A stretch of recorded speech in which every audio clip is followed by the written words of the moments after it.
Đủ. Vô cái dây đậu rồng này. Cào dùng trái này. Vô chà. Vô trái này. Ôi ôi sầm cây hết. Cào nhiều ở đâu. Không làm gì cho hết. Trái này.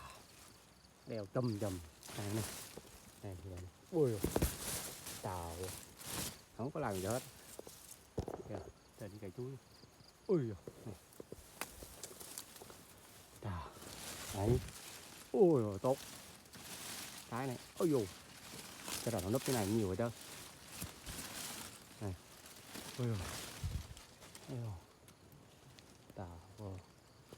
Này, trái sai. Khủng khiếp sai.